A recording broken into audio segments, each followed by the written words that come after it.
I follow casting directors on Facebook, and there was an open casting call for this film because it was for a purpose. It was a nonprofit that was producing it, so it was a no-pay project, and it was on sex trafficking. 8 Days is based on true stories. It follows 3 different women and their lives, follows one in particular, and I play the mother of a daughter who's 15 in high school that goes to a party, gets drugged, gets kidnapped, and is thrust into sex trafficking for 8 days before we find her.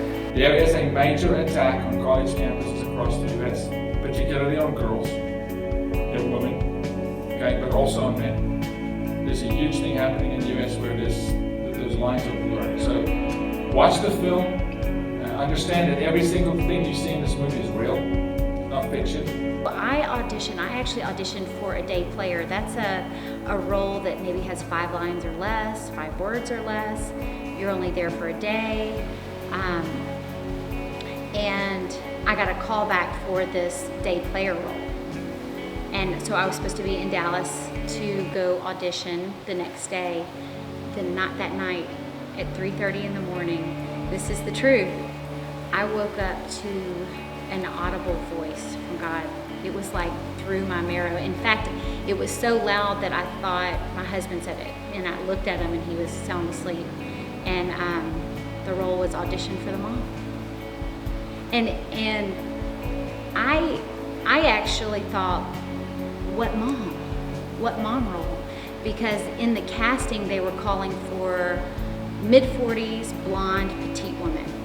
And I was like, I don't fit any of those roles. And so I emailed the casting director, who I didn't know, and I said, hey, my name's Katie, I'm coming in for an audition for this day player role.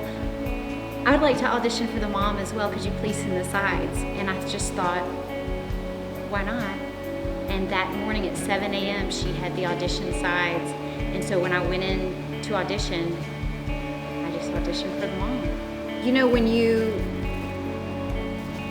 are my age and you decide, hey, you're gonna follow the dream, and you start doing it and it's great and it's fun, but when you find out there's a greater purpose behind this dream, and it's way bigger than you. It's not, in fact, it's not even about you. When you get to the point and you realize, hey, it's not about you, acting for me, all of a sudden, after 8 days, I'll say that was the awakening, was where I realized that acting, it's a tool for me to use for this bigger purpose. We did a national tour in 10 different cities, Los Angeles, Seattle, New York, Washington, D.C., Nashville, Atlanta, Houston, Dallas, New Orleans, South Africa for 14 days. But we are now in talks with the U.S. ambassador for Peru and Argentina. It's changed my life.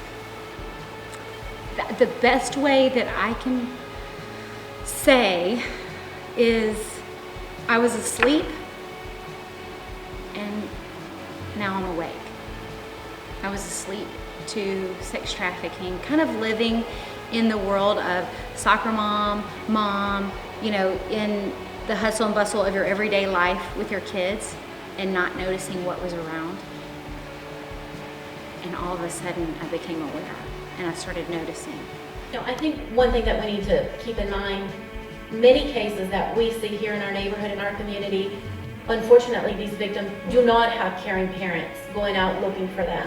Many of the girls are runaways and are targeted because of that. They're in a vulnerable population, they're an easy target. I can remember thinking all the time in many of the scenes, what if it were mine? What if it were really my daughter? I mean, I would go to the ends of the earth looking for her. You know, and why aren't we doing that for the ones that don't have parents fighting for them? are the awakeners on two legs. You're the ones that can make a difference, especially at your age, in college. And it's really just being aware of the signs, aware of what your friends are doing, being there for your friends. People don't want to be inconvenienced. That's the thing. That's the thing that about awakening and getting out of your zone of life and being aware is sometimes you don't want to be inconvenienced because that person may have a lot of issues, or this scenario,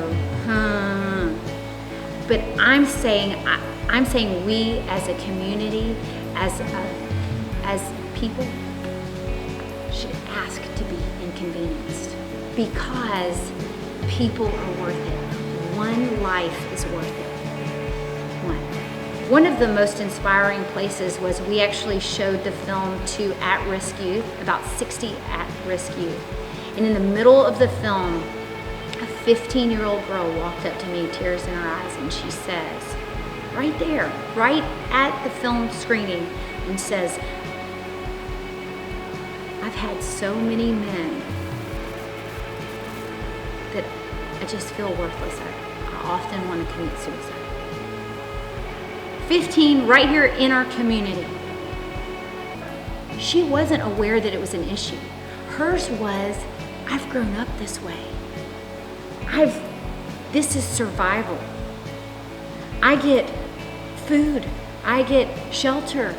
This is what mom says, hey, if nothing else works, this works. You know? And so that's the culture that we want to change. So now my aim is the education system. Can we get the film into high schools? It's PG-13, but can we educate? Can we push this issue?